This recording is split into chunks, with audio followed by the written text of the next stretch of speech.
Que a doce e maravilhosa paz do Senhor Jesus esteja no seu coração. Seja muito bem-vindo a mais uma aula da nossa EBD Online. Eu sou o professor Egivanildo Tavares e estou compartilhando com você esta aula aqui da Assembleia de Deus em Santa Rita, na Paraíba, que é liderada pelo pastor Djalma Silva. Nós estamos caminhando para um final de mais um trimestre desta preciosa lição, o Corpo de Cristo, Origem, natureza e vocação da Igreja do Mundo. E hoje, com a 12ª lição, a penúltima lição do trimestre, o papel da pregação no culto. A importância da pregação na história do cristianismo é perceptível desde o Antigo Testamento, na vida de Jesus e no surgimento da igreja em Jerusalém, em Atos capítulo 2, que após a descida do Espírito Santo, a igreja já abriu as portas da pregação com o apóstolo Pedro. E no capítulo 3, após o milagre que Pedro realizou de Atos, ele já faz uma pregação dentro do templo. Na realidade, é nas partes que pertencem ao templo, que é o grande pátio com as suas colunas, onde se reuniam os judeus. No capítulo 4 tem outro sermão, no 5 tem outro. Então você vai encontrar no capítulo 7 o sermão de Estevão, o maior sermão do livro de Atos, foi proclamado por um diácono. Então o livro de Atos, ele tem muitos sermões, no capítulo 8 o sermão de Filipe, e assim sucessivamente você vai encontrando sermões e mais sermões da exposição da palavra de Deus. Nós podemos ver como Deus sempre se comunicou por meio da pregação com o seu povo. No Antigo Testamento, os profetas eles eram inspirados, eles recebiam a mensagem e transmitiam a sua pregação, era aquilo que Deus falava ao seu coração de imediato. Eles não construíam um sermão, não passavam tempo estudando as escrituras para fazer a exposição. Existe uma diferença dessa pregação do Antigo Testamento, que é uma revelação instantânea, para uma pregação do Novo Testamento, que muitas vezes depende da escritura, de estudos e pesquisas e a formulação do sermão. E a gente vê isso no próprio livro de Atos, como as pregações elas estão submissas ao Antigo Testamento. Veja comigo no segundo livro dos Reis, capítulo 17, versículo 13, o que diz a palavra de Deus. Mas o Senhor advertiu Israel e Judá por meio da pregação de todos os profetas e videntes, ordenando: convertei-vos dos maus caminhos e guardai os meus mandamentos e os meus estatutos, conforme toda a Torá, a lei que ordenei a vossos antepassados, que vos enviei por meio da vida e do ministério de meus servos, os profetas. Veja que o tema parece-nos que é o mesmo, chamado ao arrependimento, à conversão e à obediência aos mandamentos de Deus. Aparece que o conteúdo da pregação será sempre o mesmo, né? Aqui só não está explícito a ideia da pessoa do Messias, de Jesus, mas nós sabemos pelo Novo Testamento que todo é chamado à conversão, ao arrependimento, à submissão à palavra, era um chamado para o Messias. Ainda no segundo livro das Crônicas, capítulo 24, versículo 19. Embora o Senhor tivesse enviado seus profetas ao povo, com o objetivo de trazê-los de volta à sensatez, e para ele os profetas tivessem de fato pregado a palavra e protestado contra a má conduta do povo, eles não quiseram dar ouvidos à verdade. Segundo as Crônicas 24 e 19. Veja a importância da pregação, do chamado ao povo para o arrependimento, para a obediência à palavra de Deus. Veja que a pregação sempre teve este valor, essa importância vital na vida do povo de Deus. Mas o que vamos aprender nesta lição tão preciosa? Vamos começar aqui fazendo uma linda reflexão através dessa expressão aqui de Raymond Stidham, que diz para nós da seguinte forma: a maior contribuição que a igreja pode dar ao mundo de hoje, a uma geração atribulada e amedrontada, é retornar à pregação consistente e relevante da palavra de Deus. A maior contribuição que a igreja pode dar ao mundo de hoje, a essa geração atribulada e amedrontada, é retornar à pregação consistente e relevante da palavra de Deus. Que grande reflexão para abrirmos esta lição. O que significa pregar ou pregação? Essa palavra vem do verbo grego kerisou, que nós temos a palavra, o verbo pregar. Naturalmente, o verbo grego ele não trabalha com infinitivo, como nos pregar, anunciar, falar, dizer, mandar. Ele trata da primeira pessoa, eu digo, eu falo, eu realizo. Então, kerisou é o verbo que significa eu proclamo, anuncio, prego. Que tem a ideia, peço desculpas, publicar abertamente algo que foi feito. Ou seja, a pregação era o anúncio de algo que tinha sido realizado. Quando Deus chama o seu povo ao arrependimento, é porque ele fez algo extraordinário pelo seu povo. Quando Deus chama o seu povo à obediência à sua palavra, é porque ele já deu a sua palavra. Ele exige apenas a obediência. Então, é publicar abertamente algo que foi feito. Daí que o grande tema da mensagem cristã, quando Paulo diz que não propôs saber outra coisa a não ser Cristo e este crucificado entre os homens, é que a nossa pregação é aquilo que Cristo fez na cruz, que toda a Escritura trabalha com o tema da pessoa de Cristo e converge na cruz, o triunfo da redenção. E o substantivo kerix, né, vem do verbo kerissou, que é o verbo proclamar, que diz eu proclamo, eu anuncio, eu prego, e isso era uma ação de publicar abertamente algo que foi feito, que foi realizado.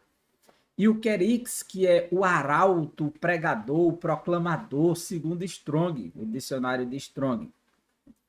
Então, um pregador é um kerix, é um arauto, é alguém que proclama, é alguém que anuncia algo que foi feito. E aqui nós vamos começando a nossa lição. Os objetivos da nossa lição, que são 3, eles estão linkados a 3 capítulos da própria lição. Primeiro é apresentar o ministério da palavra e seu propósito. Nesse primeiro ponto, nós podemos ver que vamos trabalhar com o tema proclamação, o caso de Lídia e instrução no primeiro capítulo. O capítulo de número 2 tem o seguinte objetivo: enfatizar a importância do ministério da palavra.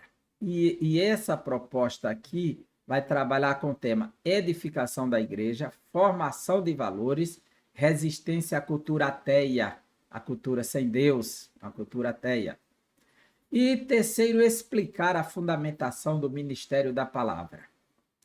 E essa fundamentação ela é cristocêntrica e bíblica. Então vamos para a nossa lição, aí estão expostos os 3 objetivos e os 3 capítulos da mesma. A nossa leitura bíblica em classe se encontra na segunda carta de Paulo a Timóteo, e essa segunda carta, no capítulo 4, versículos de 1 a 5, diz assim: conjuro-te, pois, diante de Deus e do Senhor Jesus Cristo, que há de julgar os vivos e os mortos na sua vinda e no seu reino. Que pregues a palavras, instes a tempo e fora de tempo, redargues, repreenda, exorte com toda longanimidade e doutrina. Porque virá tempo em que não suportarão a sã doutrina, mas tendo comichão dos ouvidos, amontoarão para si doutores conforme as suas próprias concupiscências. E desviarão os ouvidos da verdade, voltando às fábulas. Mas tu Timóteo, ser sóbrio em tudo, sofre as aflições, faz a obra de um evangelista, cumpre o teu ministério. Por que Paulo escreveu isto para Timóteo na sua segunda carta? A segunda carta de Paulo a Timóteo é a última carta do apóstolo Paulo com vida. Ele está preso em Roma quando escreveu essa carta, estava prestes a ser decapitado quando deu as últimas instruções para Timóteo. Então ele teve a preocupação de dizer a Timóteo que a vinda de Jesus Cristo, essa vinda, aí no primeiro versículo, conjuro-te, pois, diante de Deus e do seu Jesus Cristo, que há de julgar os vivos e os mortos na sua vinda, no seu reino. Ou seja, a vinda de Jesus, a volta de Jesus, define o juízo. Depois que Jesus voltar, daqui para frente o caminho é para o juízo. Aqui, Paulo não está preocupado em estabelecer a ordem dos julgamentos de trono branco, tribunal das nações, tribunal de Cristo. Não, não. É que a vinda de Jesus, para fechar tudo, ela se consuma com o juízo depois da vinda dele. E Paulo não está dando detalhes se vai ter um arrebatamento secreto, depois uma manifestação visível. Ele está falando de vinda, a vinda do Senhor, a vinda de Jesus, termina consumando tudo no juízo. Então, a volta de Jesus define o juízo para a humanidade. E esse julgamento de vivos e mortos, é isso que ele está dizendo aí no texto. Então, eu estou aqui trabalhando dessa maneira para que ninguém queira trabalhar uma questão de já construir a doutrina escatológica dos juízos. Não, é que a vinda de Jesus, ela fecha tudo. Depois da sua vinda, o que se espera aí é o juízo. Daí, define o juízo. Por essa razão, Paulo vai dizer, já que a vinda de Jesus define o juízo, enquanto ele não vem, a única maneira de mudar o destino diante do juízo é a conversão, é a mudança de destino, e isso só pode acontecer por meio da pregação. Então, Paulo diz, conjuro-te, pois, diante de Deus e do Senhor Jesus Cristo, que há de julgar os vivos e os mortos na sua vinda e no seu reino, que pregues a palavra. Instes a tempo e fora de tempo, redarguas, repreende, exorta com toda longanimidade e doutrina. Ou seja, a pregação é o meio de mudar o destino no juízo. Porque no dia do juízo terão aqueles que serão condenados e aqueles que já estão absolvidos. E isso é definido hoje pela própria pregação. Quando a pessoa responde positivamente ou negativamente. Aí ele diz, porque virá tempo em que não suportarão a sã doutrina, mas tendo comichão nos ouvidos, amontoarão para si doutores conforme as suas próprias concupiscências e desviarão os ouvidos da verdade, voltando às fábulas. Ou seja, enquanto o Senhor não volta, o que pode mudar o destino é a pregação. Mas enquanto ele não vem, também haverá apostasia da verdade. Isso vai acontecer, é inevitável. Alguns vão seguir fábulas, alguns vão seguir doutores que vão andar de acordo com as suas concupiscências, seus desejos inflamados, e não de acordo com a palavra de Deus. É isso que Paulo está dizendo. Então, qual o dever da igreja, do povo de Deus? Fazer isso que Paulo diz para Timóteo, mas tu ser sóbrio. Ou seja, não vive debaixo da embriaguez. Seja sempre alerta, acordado, desperto em tudo. Sofre as aflições, faz a obra de um evangelista, cumpre o teu ministério. Ou seja, prega o evangelho. Prega a palavra a tempo e fora de tempo. E não perca tempo, faça o seu trabalho, cumpra o seu ministério de evangelista. Ele não está falando aqui da posição de evangelista, que é reconhecida em algumas igrejas como um título ministerial. Né? Ele está falando aqui do ministério de pregação, de anunciar, de ir adiante, cumprir esse serviço de evangelista, de evangelizar a tempo e fora de tempo. O nosso textuário está em 2 Timóteo 4:2, que acabamos de ler, que diz, pregues a palavra, instes a tempo e fora de tempo, redarguas, repreenda, exortes com toda longanimidade e doutrina.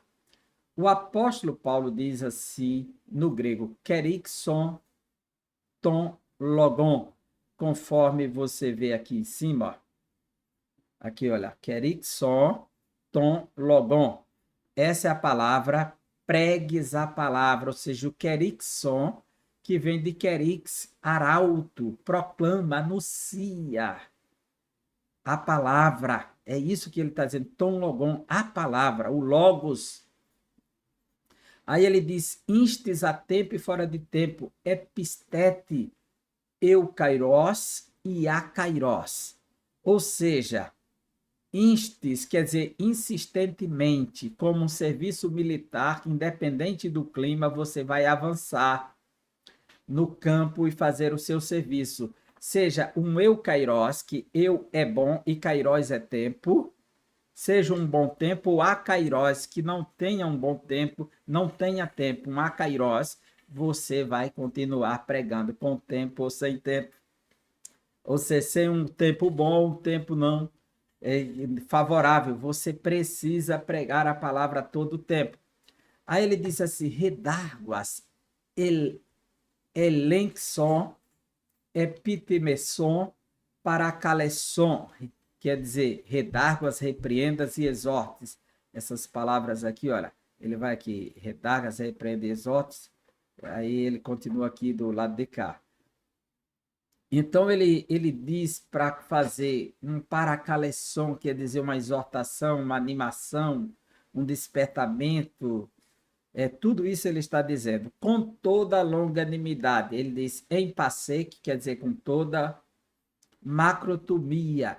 Esse ser longânimo aqui, essa palavra macrotomia, macro que é grande e tomia que é uma persistência grande, tá certo? Ser longânimo é ter um ânimo longo, que essa palavra às vezes também pode ser traduzida por paciência. Aí ele diz assim, e doutrina cai de daqui. O livro mais antigo do cristianismo sobre doutrinas é o Didaquê, depois da Bíblia, o Didaquê, né? Didaquê quer dizer doutrina, e é a palavra que é usada, você dela tem a palavra didático ou didática, Didaquê, da palavra doutrina.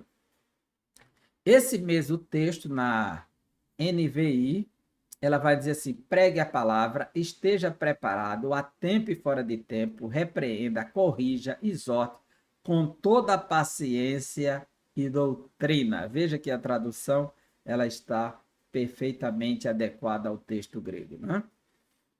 Então, a verdade prática nos diz, pregar a palavra de Deus é a sublime missão da igreja. Basta ler o livro de Atos, que a cada capítulo tem uma pregação. Então, é a sublime tarefa da igreja. É por intermédio do ministério da palavra que vidas são salvas, transformadas e edificadas. E onde fica o louvor neste processo? O louvor ele foi introduzido depois que Deus deu a palavra. Primeiro Deus deu a lei a Moisés e depois instituiu o sacerdócio, e a música só entra no processo bem depois no templo, nos dias de Davi. Então nem tinha música antes. Isso não quer dizer que ela não é necessária, ela é importante, é necessária, até porque uma música que cante a palavra é a palavra cantada. Os judeus têm por tradição, no seu culto litúrgico na sinagoga, cantar a própria Torá. Ele lê o livro do Gênesis cantando, louvando a Deus. Enquanto lê, ele canta a palavra, canta os salmos. Então, não havia esse conjunto musical. Depois foi introduzido os instrumentos, as bandas, e abrilhantou o culto, trouxe alegria no culto, trouxe um ânimo maior no culto, mas a palavra sempre em primazia. Quando você vê um culto que ele é dominado de louvor, porque tem que dar satisfação aos cantores, os músicos, os conjuntos corais, tudo isso tem importância, mas tem que ter um limite, porque o povo precisa ser instruído, porque o louvor, ele prepara o coração, a mente, quebranta as pessoas, sensibiliza, mexe com os sentimentos, até porque a área da música ela está no lado do cérebro, que é o lado das emoções, o lado do imaginário, da afetividade, dos sentimentos. Então, ela bate muito no lado dos sentimentos. Por isso que até uma música mundana, não cristã, ela tem poder de interferir no sentimento das pessoas, levando ao quebrantamento, ao choro. Não precisa ser um hino a Deus para que as pessoas sintam alguma coisa. Certo? Existe isso no universo secular. As pessoas com uma música romântica se emocionam, choram, uma música sentimental que conte a história. Eu mesmo vi pessoas chorando com a música O Filho Adotivo, O Menino da Porteira, essas músicas clássicas, né? A, que muita gente tem, que são histórias de vida, são músicas que tocam as pessoas, mexem com os sentimentos. Então, a música, ela tem esse poder dentro do espaço da comunidade. Mas quem forma, quem educa, quem direciona, quem dá o norte é a palavra de Deus. É ela quem dá toda a direção. Então, ela tem que ter primazia. Você vê um culto que ele é feito só de música, de louvor, de empolgação, de emoções, e não tem espaço para a palavra. E no final desse culto, você tem 2 horas dentro de um culto e vai sobrar 15 minutos para a palavra. Essa igreja não tem compromisso com a palavra de Deus. Ela está comprometida com rituais, com emoções e com pessoas, mas não com Deus. Precisamos ser despertados e alertados acerca dessa necessidade de se voltar para as Escrituras. A nossa introdução, ela nos diz assim: nesta lição veremos a importância da pregação bíblica, que não é só pregar, tem que pregar biblicamente, né? Que existe pregação que é só voltada para as emoções, para os sentimentos, para as pessoas, e com promessas e dizendo o que Deus não está dizendo na sua palavra, usando a palavra apenas para dar suporte à vontade do pregador e ao que ele quer dizer ao povo, não o que Deus quer dizer por meio da sua palavra. Então, a pregação bíblica é denominada também como ministério da palavra. Onde é que está escrito isso?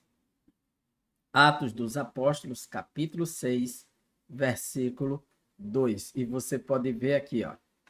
Por isso, os 12 reuniram todos os discípulos e disseram: não é certo negligenciarmos o ministério da palavra de Deus a fim de servir às mesas. Atos 6 e 2, de acordo com a NVI. O ministério da palavra, o serviço da palavra. Então, os apóstolos foram confrontados e eles disseram: olha, não é certo que a gente vá servir às mesas e abandonemos esse serviço da palavra. Não, não. Nós vamos se dedicar à palavra. E para isso nós vamos ficar orando e se dedicando à palavra. Eles deram prioridades ao ministério da palavra.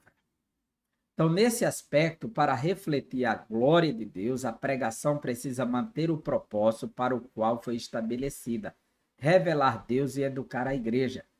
Uma igreja que não dá prioridade à palavra, as pessoas conhecem pouco sobre Deus e muito sobre si. Por isso, podemos afirmar que o ministério é importante, porque ele revela Deus e educa a igreja. Tem essa dupla função: torna Deus mais conhecido de acordo com a sua palavra, e de fato sabemos a vontade de Deus pelas Escrituras, o que é que Deus quer do seu povo, o que ele quer para o seu povo, o que ele quer de nós. A palavra torna isso claro para nós. Por isso podemos afirmar que o ministério é importante, pois assim a igreja é edificada e moldada pelos valores do reino e não da tradição humana. Que a gente vê de igrejas só preocupadas em manter tradição, moldar as pessoas por uma tradição falida e não pela palavra de Deus. E quando a insistência da tradição, porque é a tradição da instituição, quando essa tradição não tem peso escriturístico, essa igreja ela está praticamente condenada a um fracasso, porque ela não está valorizando a palavra, está valorizando a sua tradição.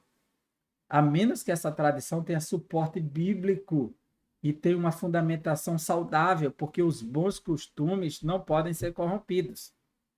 Mas a não ser, nenhuma tradição tem peso diante da palavra. Então, a igreja ela precisa ser moldada e edificada pelos valores do reino e não dos valores humanos. Uma igreja em que a palavra de Deus não tem primazia, tanto na ação evangelística quanto na discipuladora, é uma igreja fraca. Portanto, a natureza da pregação precisa ser bíblica e cristocêntrica. Essa é a proposta. Qual a natureza mesmo? Bíblica e cristocêntrica. Advém das Escrituras e o centro é a pessoa de Jesus. Em outras palavras, deve possuir sólidos fundamentos. O capítulo 1 da lição, ele já nos mostra aqui ministério da palavra e seu propósito. Então, vamos ver aqui esse ministério da palavra e seu propósito agora nesse capítulo. E a pregação como proclamação, daí que vem a palavra querix, né? Que é proclamador, e está de acordo, né, com o verbo querissô, proclamar. A gente vê no livro de Atos como isso vai ganhando forma. Então, o propósito mais sublime do ministério da palavra está no fato de ela revelar a pessoa de Deus. Frequentemente, as Escrituras se referem a esse aspecto da pregação como sendo uma proclamação. O verbo querissô, traduzido como proclamar, é usado neste sentido em vários textos do Novo Testamento. Podemos ver em Atos dos Apóstolos, capítulo 8, versículo 5, como após a perseguição imposta por Paulo à igreja primitiva, houve uma dispersão e Filipe chegou até Samaria. E veja o que diz o capítulo 8, versículo 5. Filipe, descendo da cidade de Samaria, anunciava-lhes o Cristo, ou proclamava-lhes. Essa é a função dele, proclamar. Em Romanos, capítulo 8, aliás, capítulo 10, versículo 18, está escrito: mas pergunto, porventura não ouviram? Sim. Paulo está dizendo, os judeus não ouviram a pregação? Sim. Por certo, por toda a terra se fez ouvir a sua voz e as suas palavras até os confins do mundo. Ou seja, foi proclamada até os confins do mundo. Então, a proclamação da palavra. Então, o propósito do ministério da palavra é revelar Deus. Por isso que não pode faltar essa proclamação, a pregação como proclamação, anunciando o próprio Deus. Veja o que Paulo diz em 1 Coríntios, capítulo 1, versículo 21. 1 e 21. Visto como na sabedoria de Deus o mundo não o conheceu, por sua própria sabedoria, aprove a Deus salvar os que creem pela loucura da pregação, ou seja, a pregação quem trouxe o conhecimento de Deus. Na carta aos Efésios, capítulo 1, versículo 13, olha o que Paulo diz. Coisa tremenda. Capítulo 1, versículo 13. Em quem também vós, depois que ouvistes a palavra da verdade, depois que ouviste a palavra, ou seja, a pregação, o evangelho da vossa salvação, tendo também nele crido, foste selado com o Santo Espírito da promessa. Ou seja, depois de ouvir a palavra da verdade, o evangelho foi selado. Veio o Espírito Santo para a vida. Isso é a pregação que ele faz. É depois da pregação que acontece, é o efeito da pregação, a importância da pregação como proclamação. Ela tem que ser proclamada sempre. Então, nesse aspecto, a pregação tem o propósito de revelar Deus às pessoas. Esse fato por si só mostra a grandiosidade da pregação, trazer o conhecimento de Deus. Nós temos aqui um caso emblemático, que é o de Lídia, a vendedora de púrpura, na Ásia Menor, na primeira pregação do apóstolo Paulo, aliás, na segunda viagem missionária do apóstolo Paulo, que começa no final do capítulo 15 de Atos. Paulo chega então na Ásia Menor, antes de ir para a Europa, e nesse capítulo a gente vê o que vai acontecer. Enquanto Lídia ouvia a pregação feita por Paulo, o Senhor abriu-lhe o coração. Deus abriu o coração enquanto ela ouvia. É interessante que ela ouviu primeiro. E alguns utilizam esse texto para mostrar que Deus, ele ressuscita os mortos para que creiam. Mas como ela estaria ouvindo se estivesse totalmente morta? Né? Mas o texto é muito claro que certa mulher chamada Lídia, da cidade de Tiatira, vendedora de púrpura, temente a Deus, já havia temor no coração dela, nos escutava. O Senhor lhe abriu o coração para atender às coisas que Paulo dizia, para poder responder. Por que Deus abriu o coração de Lídia? Porque é Deus que opera nos corações. Se o Espírito Santo não convencer alguém do pecado, do juízo e da justiça, jamais ele vai poder crer ou ouvir verdadeiramente o Evangelho. Precisa ser iluminada a sua mente, o seu coração. A gente pode ver que Deus tanto amolece quanto endurece o coração. Ele fez isso com Faraó. E a Bíblia diz que Faraó endurecia e Deus endurecia mais ainda o coração dele. E ele não conseguiu ouvir Moisés, que Deus queria ser glorificado no Faraó, derramando o seu juízo. Mas, no primeiro livro de Samuel, capítulo 10, versículo 9, veja o que aconteceu. Caso de Saul, capítulo 10, versículo 9. Sucedeu, pois, que virando-se ele para despedir-se de Samuel, Deus lhe mudou o coração. E todos esses sinais se deram naquele mesmo dia. Deus mudou o coração de Saul naquele dia. Veja só. Ainda no mesmo capítulo de 1 Samuel 10, versículo 26, está escrito: Também Saul se foi para sua casa em Gibeá, e foi com ele uma tropa de homens, cujo coração Deus trocara. Ou seja, Deus influenciava os corações para seguir o próprio Saul ou não. E nós temos diversos textos no Antigo Testamento que Deus influencia os corações, ele age nos corações. A gente vê que quando Daniel chega na Babilônia, ele pede para comer somente legumes e Deus dá graça diante do homem. Deus age no coração daqueles que estão atendendo a Daniel. Então, Deus age nos corações. Por quê? No final, a salvação será sempre um resultado da ação e do poder de Deus e nunca do homem. O que o homem faz é obedecer a Deus ao pregar, e quando prega é a palavra de Deus. E quem convence é o Espírito Santo. Quem opera nos corações é o Espírito Santo. Logo, tudo vem do Senhor. A gente vê no final. Então, a pregação é o canal de Deus, é o instrumento que Deus usou para revelar aquela mulher, e o resultado disso foi a sua conversão. Deus é glorificado na revelação de sua palavra. Esse fato é destacado por Paulo na sua carta aos Romanos, de sorte que a fé pelo ouvir o ouvir da palavra de Deus, Romanos 10 e 17. Assim devemos nos conscientizar de que a pregação da palavra de Deus é mais do que uma simples exposição de ideias, mais do que um discurso inflamado. Ela é o canal pelo qual Deus se revela ao coração endurecido. Veja o que Paulo diz aqui em Romanos 10, 13 a 15. Como fica claro que é necessário que haja pregação. Ele diz assim, no 10 e 13, ele pergunta, citando um texto lá de Joel, capítulo 2, versículo 32, quando diz assim: Porque todo aquele que invocar o nome do Senhor será salvo. Como, porém, invocarão aquele em quem não crerão? Como vão invocar aquilo que não creram? E como crerão naquele que nada ouviram? Só pode crer quem escuta. E como ouvirão se não há quem pregue? E só vai ouvir se alguém pregar. E como pregarão se não forem enviados? Como está escrito, quão formosos são os pés do que anunciam coisas boas.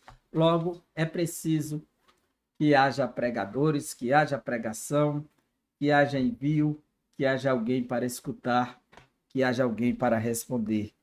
E só pode invocar quando crer, e só pode crer se ouvir a palavra de Deus. Veja como isso é perfeito, né? Isso faz parte de todo um processo. A pregação como instrução, ou seja, a pregação ela tem o poder de instruir as pessoas, dar o norte para as vidas, dar orientação para as vidas, dar instrução para as vidas. E nós podemos ver aqui que o ensino foi um dos fundamentos do ministério de Jesus. Jesus pregava e ensinava.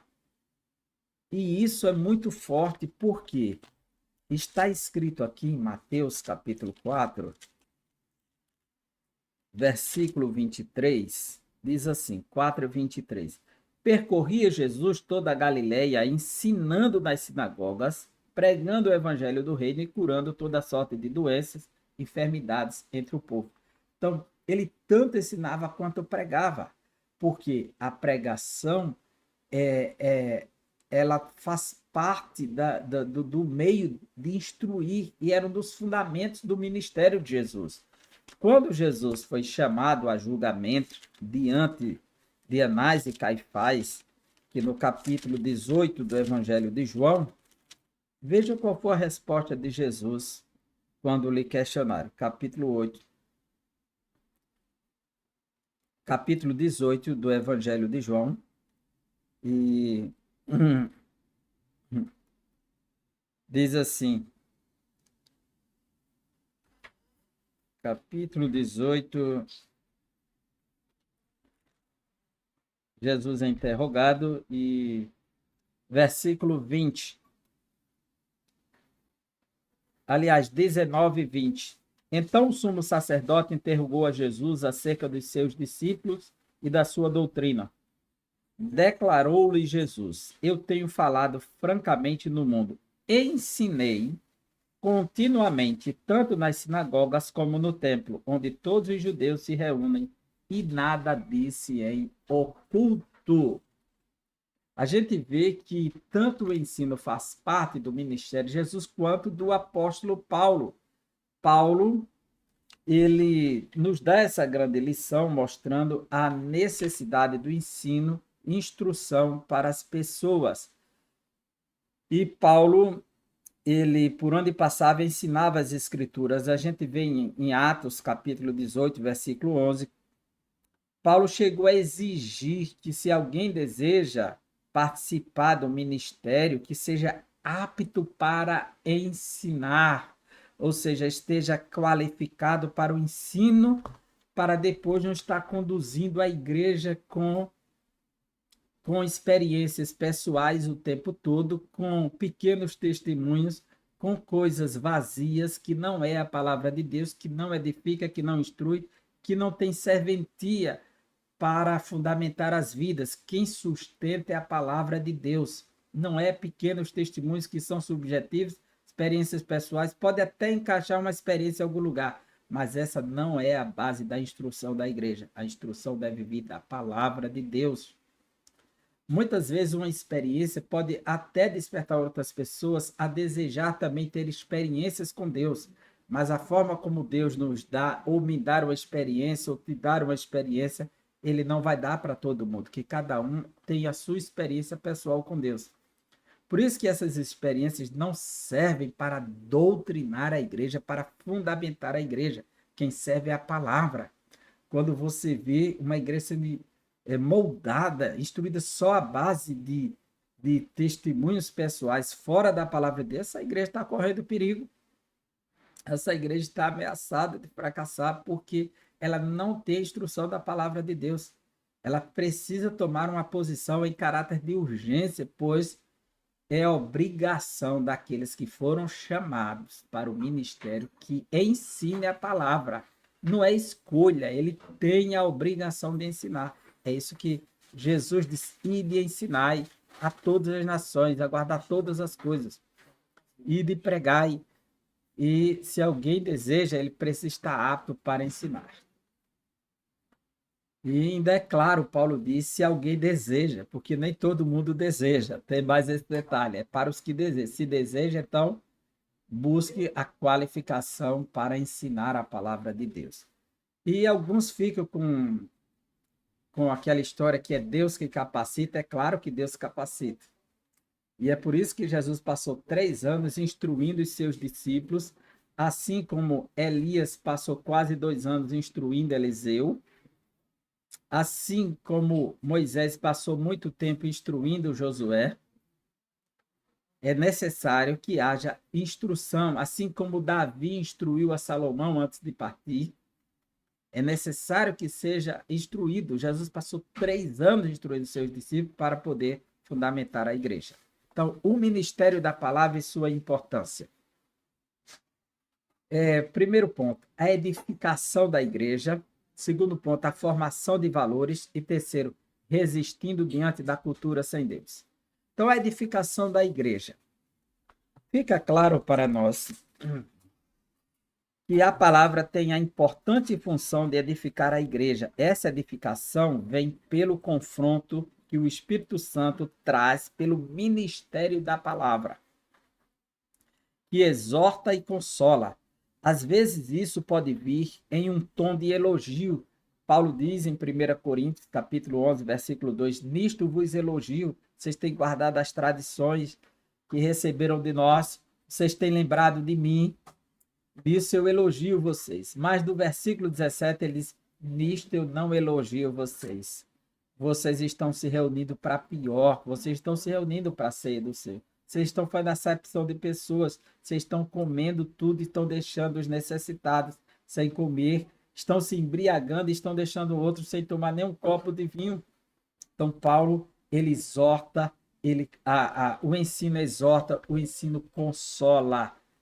E a gente vê que faz esse confronto. Por isso que a palavra é paraclesis, traduzido como exortar e consolar.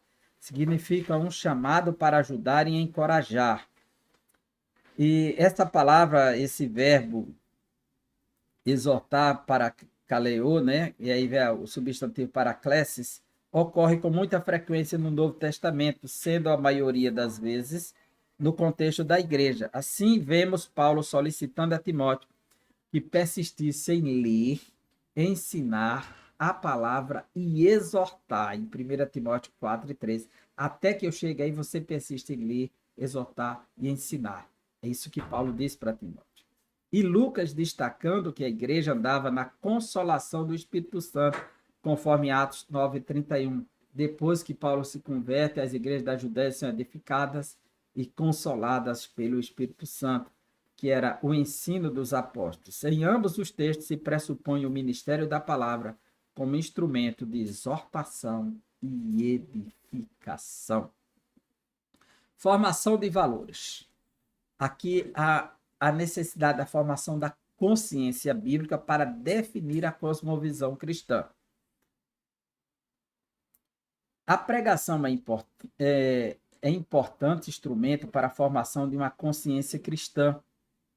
A guerra cultural travada nos últimos anos e nos últimos dias contra a fé cristã mostrou a necessidade de a igreja afirmar cada vez mais os seus valores. O que cremos, como pensamos acerca do mundo, da vida, de Deus, dos valores, o que defendemos, o que estamos passando para os nossos filhos, nossas famílias, os nossos jovens.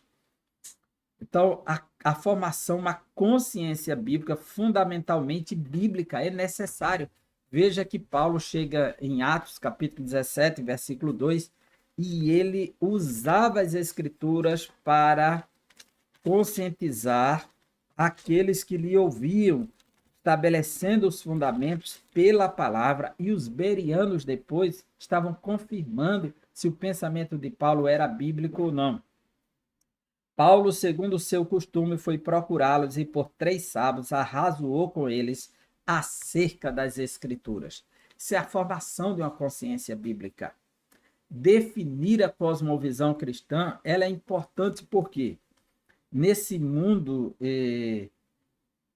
em que a visão secularista vem, ela se mostra hostil ao povo de Deus, contrária aos nossos padrões, e nós precisamos ter a capacidade e a resiliência para resistir de forma apologética por conta da nossa consciência. Então, Paulo diz em Romanos 12, 2, que nós não podemos nos conformar com este mundo, mas transformá-lo pela renovação do entendimento. Quer dizer, a cosmovisão me dá uma consciência diferenciada e renovada a partir do prisma da palavra de Deus.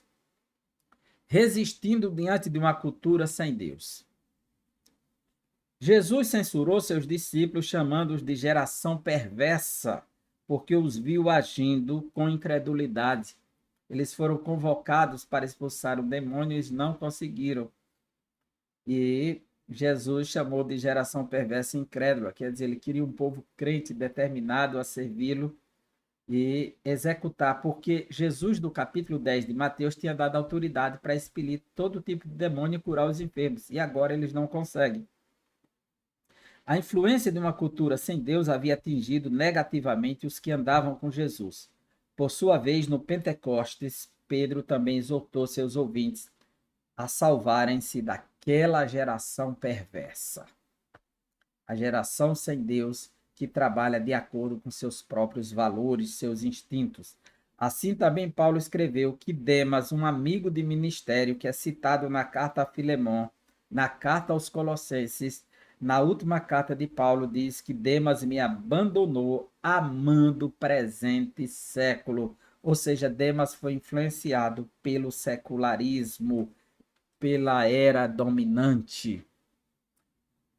Por isso que E.R.V. Comfort, ele diz assim: pregar a verdade de Deus exige sacrifício, estudo e esforço. Os seus diamantes não ficam expostos da superfície para serem colhidos como flores. Sua riqueza só é descoberta mediante trabalho preparatório, árduo, intelectual e espiritual, que depende da oração, da dedicação, da submissão, da humildade, da dependência do Espírito Santo e de Deus e da mente cativa à sua palavra. Por fim, o ministério da palavra e sua fundamentação. E aqui nós vemos que a pregação precisa, antes de tudo, ser cristocêntrica, ter Cristo como centro. Porque Jesus é o centro das Escrituras. Toda a Escritura aponta para ele. Quem diz é o próprio Jesus.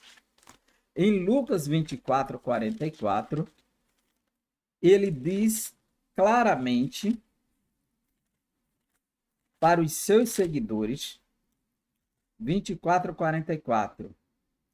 A seguir, Jesus lhes disse: são estas palavras que eu vos falei, estando ainda convosco, que importa que se cumprisse tudo o que de mim está escrito na lei de Moisés, o Pentateuco, nos profetas, os livros históricos e nos salmos, que os poéticos.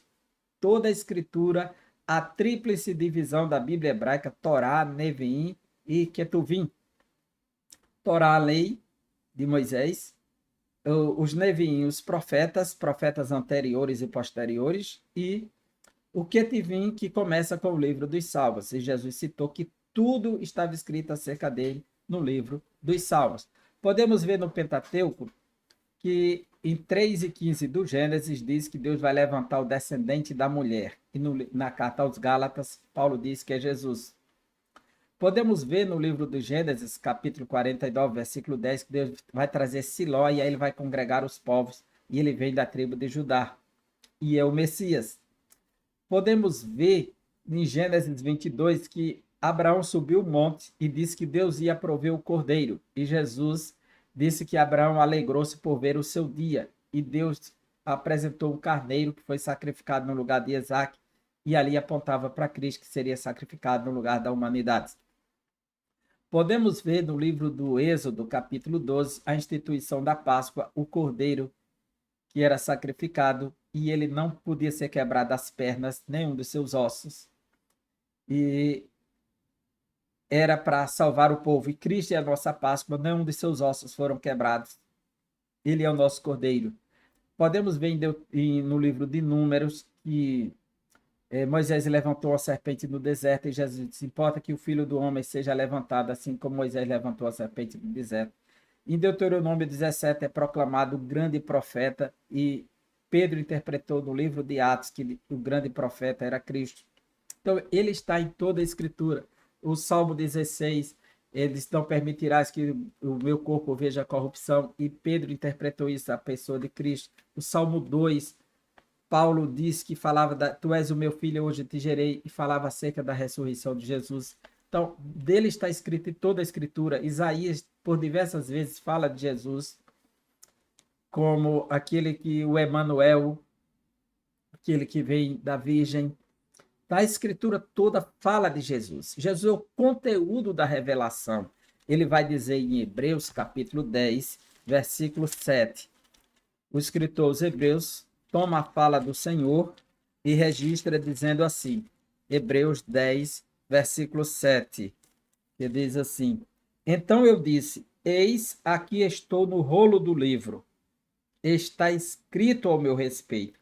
Outra tradução diz, no centro do livro, no meio do livro, está escrito ao meu respeito, para fazer, ó Deus, a tua vontade, a tua vontade. Então eu estou no rolo do livro, está escrito a meu respeito. E Lucas, capítulo 24, mais uma vez, nós vamos ler 25 e 27. Veja como Jesus aborda essa questão. Lucas 24, versículo 25.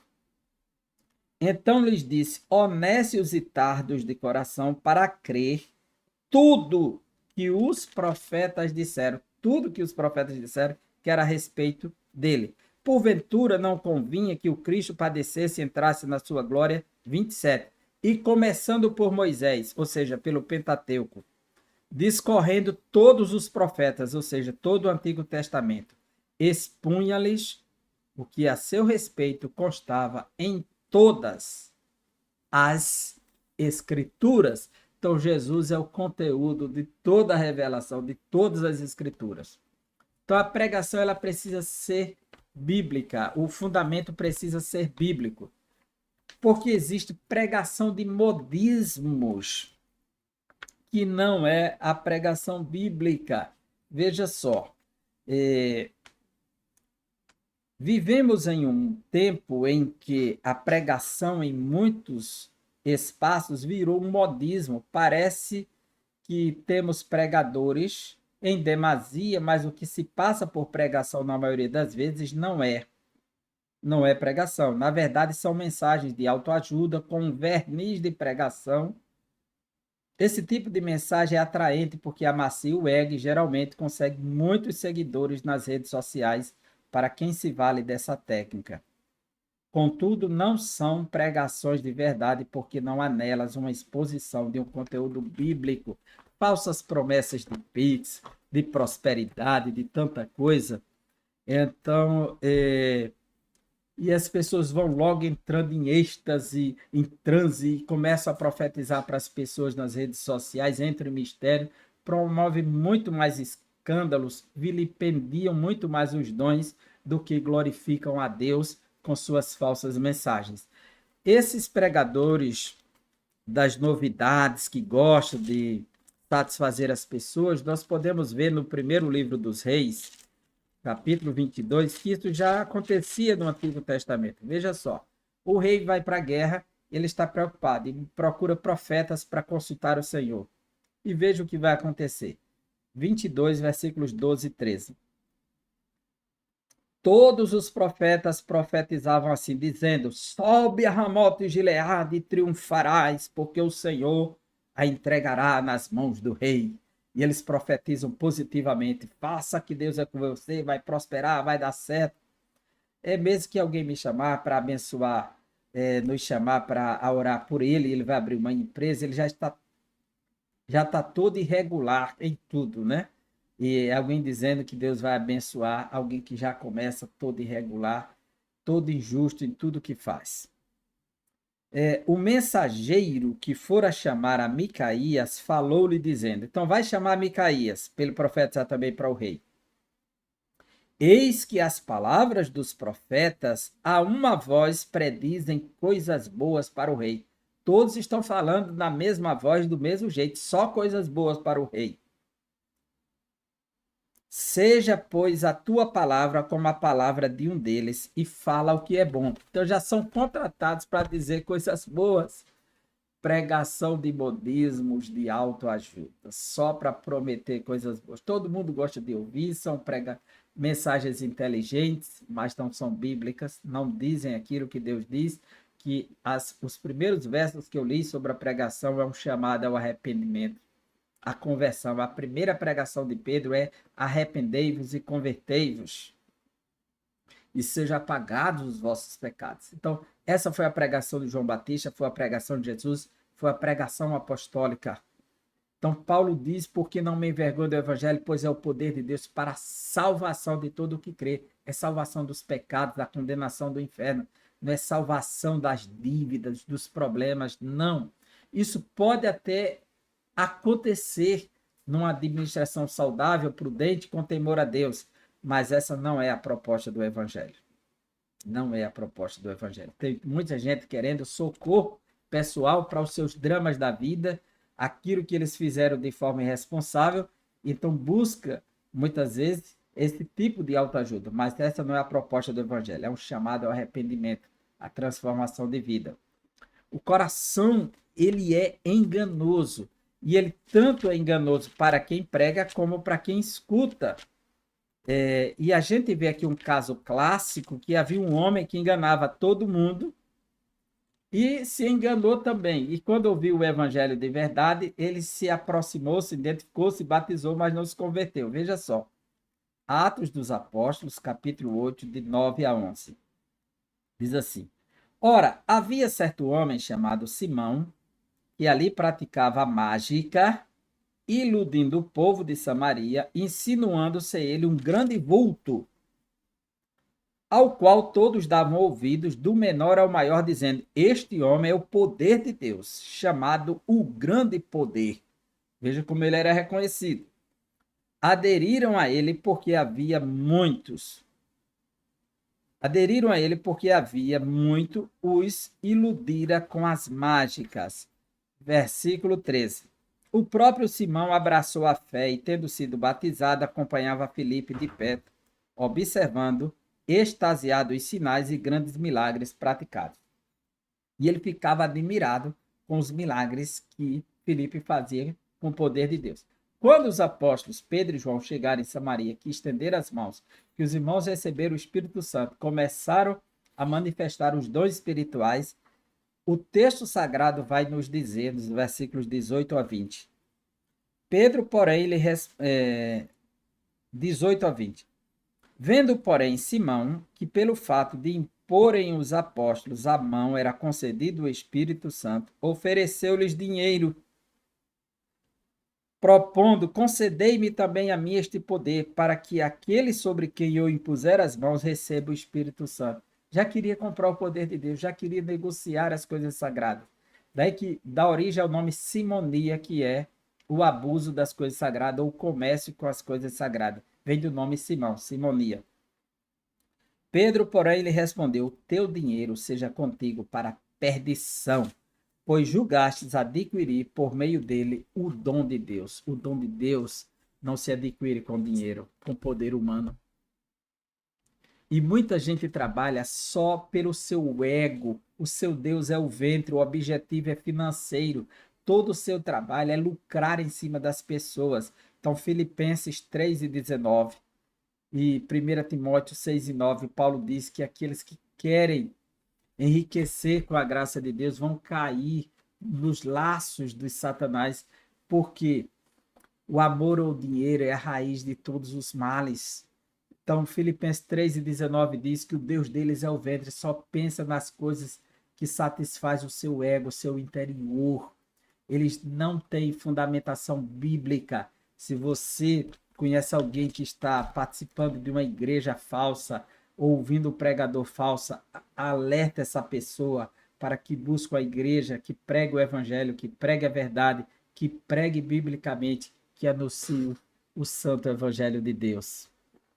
Enfim, conclusão. Após a exposição desta lição, constatamos que a igreja precisa manter-se fiel ao ministério da palavra. Isso só pode ser feito por meio de uma pregação genuinamente bíblica que reflita os valores do reino de Deus. Para isso não há atalhos, não de forma alguma. Numa cultura cada vez mais hostil à fé cristã, a igreja necessita proclamar as verdades do reino por meio da poderosa pregação da palavra de Deus. E aqui nós finalizamos a 12ª lição, só nos resta uma para fechar esse trimestre. Eu te aguardo na próxima semana. Um grande abraço, que Deus abençoe e boa aula para você.